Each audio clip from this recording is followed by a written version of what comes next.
আজকে ঘুম থেকে উঠে ফজর নামাজ পড়েই চলে গেলাম বিলে। বিলে গিয়ে দেখি খুব সুন্দর সুন্দর লাউ ধরেছে। তো লাউগুলো খুবই কচি ছিল, যার কারণে দেখে এগুলো মেখে খাওয়ার চিন্তা ভাবনা আসলো। তারপর আমি বাড়িতে নিয়ে আসলাম।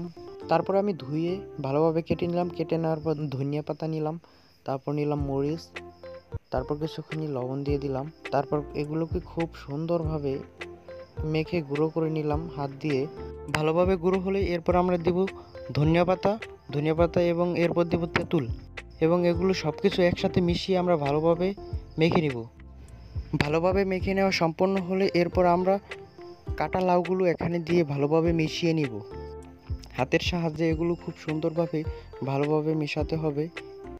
হাত দিয়ে নেড়ে ভালোভাবে মেশাতে হবে।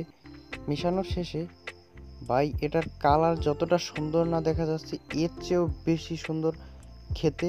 খুবই মজা লেগেছিল, অত্যাধুনিক।